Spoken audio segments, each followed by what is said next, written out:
Assalamualaikum warahmatullahi wabarakatuh. Berjumpa lagi dengan Civic Education. Pada video kali ini kita melanjutkan pembahasan soal terkait materi menjaga persatuan dan kesatuan NKRI bagian 3. Oke, untuk lebih jelasnya simak video berikut.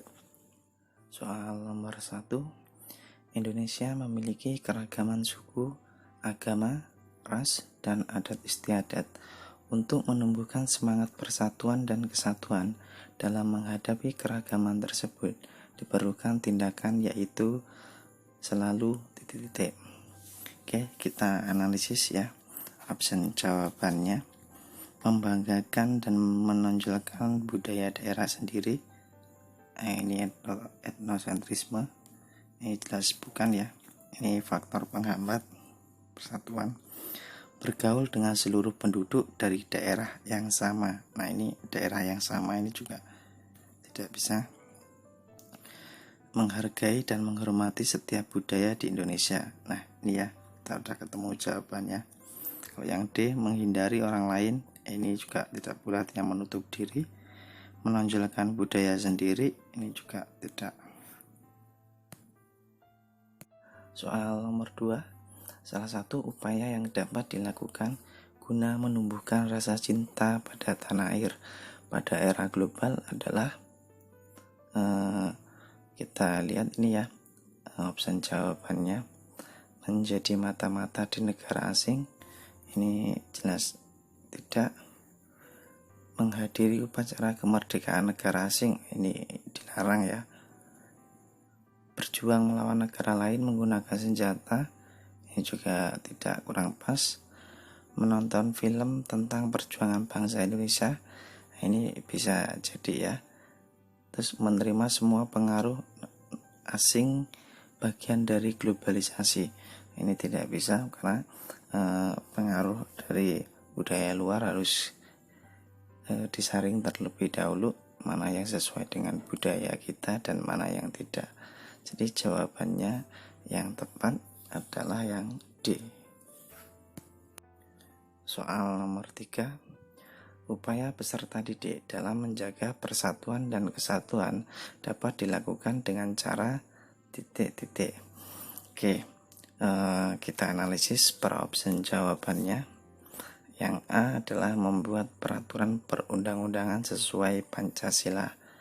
Ini jelas tidak sesuai ya, karena peserta didik tidak punya kewenangan untuk membuat peraturan perundang-undangan.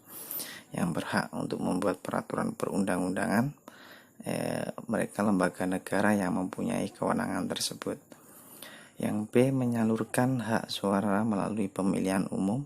Ini juga tidak pas karena peserta didik itu belum memiliki hak pilih ya dalam pemilihan umum. Menggunakan produk-produk luar negeri, ini juga tidak pas. Yang D adalah mengikuti kerja bakti di lingkungan rumah, ini bisa jadi.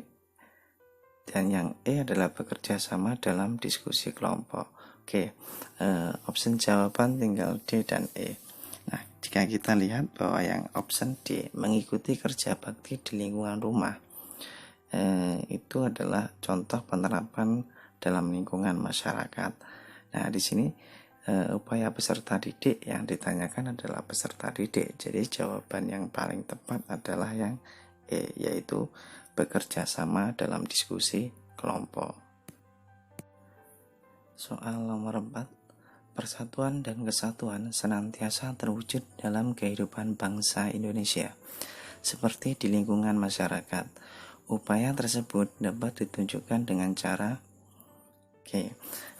option A, ini adalah yang ditanyakan adalah wujud persatuan dan kesatuan dalam lingkungan masyarakat. Yang A, membiasakan sikap disiplin dalam mengerjakan tugas di sekolah. Ini tidak, karena ini di lingkungan sekolah, sedangkan yang ditanyakan adalah lingkungan masyarakat ya. Membantu anggota keluarga mengerjakan pekerjaan rumah, ini juga tidak pas. Bekerja sama mengerjakan tugas sekolah, sampai selesai, ini juga tidak pas karena yang ditanyakan tadi di lingkungan masyarakat. Menjalin tenggang rasa antar sesama umat beragama. Nah, ini bisa jadi ya jawabannya, karena dalam lingkungan bermasyarakat itu pasti terdapat keberagaman ya. Dan yang menjaga nama baik keluarga, ini tidak pas. Jadi jawaban yang tepat adalah yang D. Soal selanjutnya, kerukunan antar umat beragama harus dijaga karena bisa menciptakan persatuan dalam Negara Kesatuan Republik Indonesia. Makna kalimat tersebut sama dengan makna yang terdapat dalam kalimat. Oke, jadi dalam soal ini disajikan kalimat dan kita menganalisis kalimat yang sepadan dengan kalimat yang ada di soal. Oke, kita analisis opsi jawabannya. Yang A, bahwa ajaran agama akan membuat kehidupan masyarakat damai dan tentram. Ini tidak sesuai dengan soal. Pemerintah mempunyai kewajiban menciptakan kerukunan antar umat beragama. Ini juga tidak sesuai. Yang C, masyarakat Indonesia akan bisa mencapai persatuan apabila semuanya taat kepada pemerintah. Ini juga tidak sesuai. Yang D, warga negara harus bisa menciptakan suasana kekeluargaan dalam bingkai Bhinneka Tunggal Ika. Ini bagus ya, sedikit mendekati, tapi kita lihat dulu opsi yang E.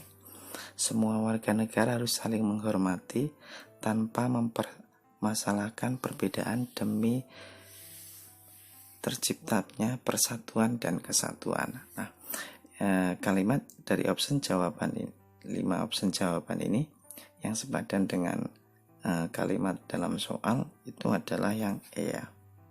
Kenapa E?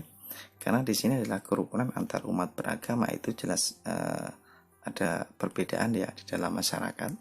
Nah, sama dengan ini, saling menghormati tanpa mempermasalahkan perbedaan. Jadi walaupun yang D itu opsinya bagus, tetapi yang jawaban yang lebih tepat itu yang E. Soal nomor 6, perhatikan kegiatan berikut. Nah, di sini di dalam soal disajikan 6 kegiatan ya. Nah, kita baca dulu soalnya. Kegiatan yang menunjukkan upaya mewujudkan persatuan dan kesatuan terdapat pada angka. Oke, jadi dari 6 kegiatan ini mana yang menunjukkan persatuan dan kesatuan? Kita analisis ya satu persatu. Di kegiatan yang pertama, Lina mengerjakan tugas sekolah sebelum tidur. Ini tidak. Anthony Ginting meraih juara pertama China Open 2018. Ini juga tidak.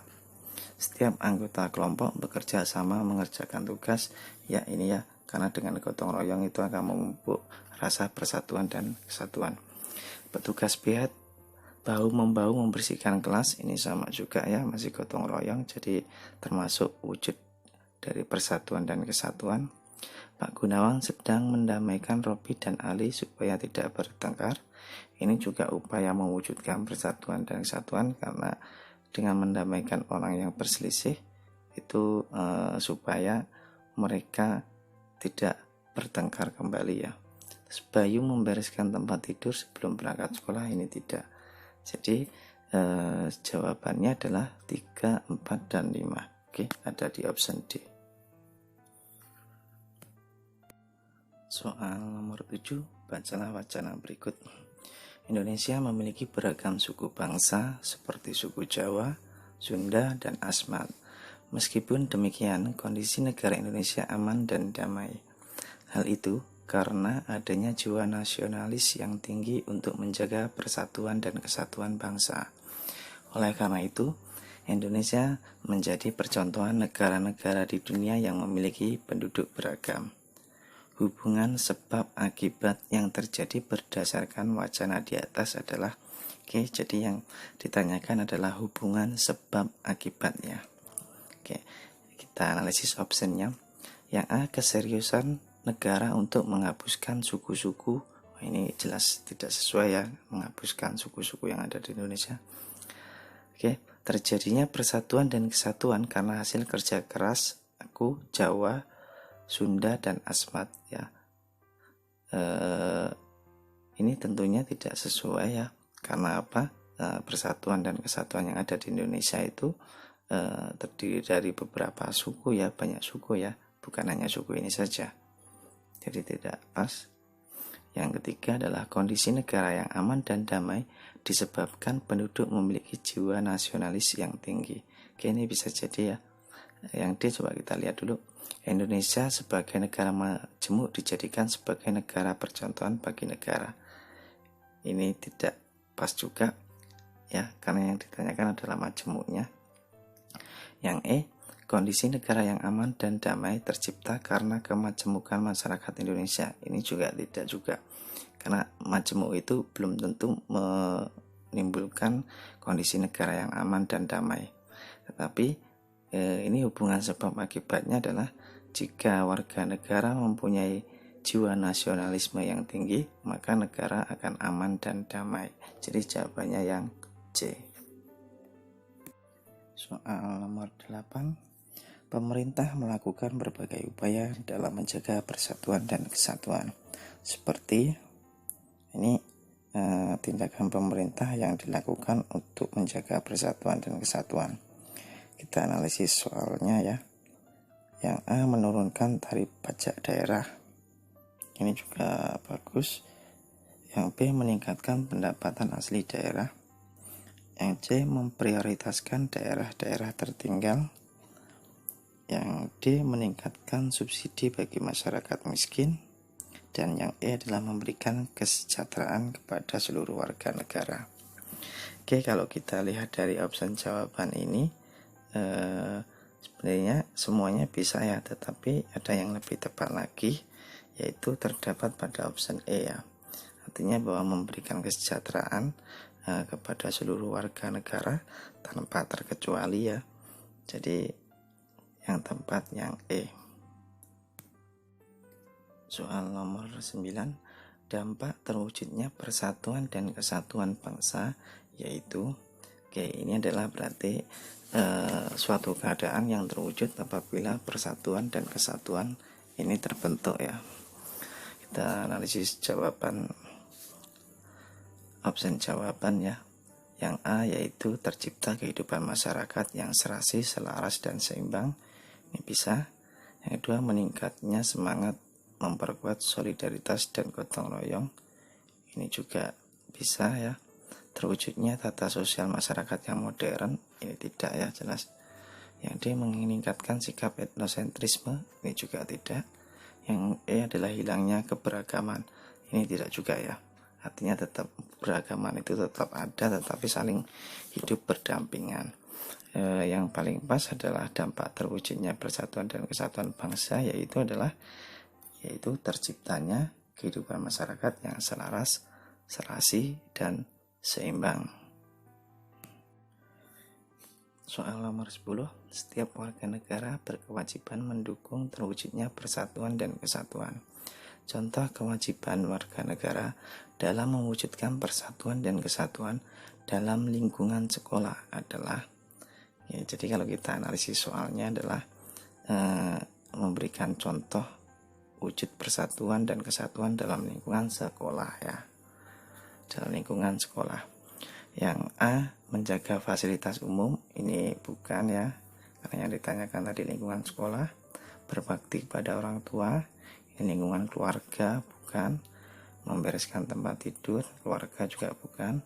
Melaksanakan tugas piket kelas, nah ini yang bisa jadi ya, karena yang ditanyakan adalah di lingkungan sekolah.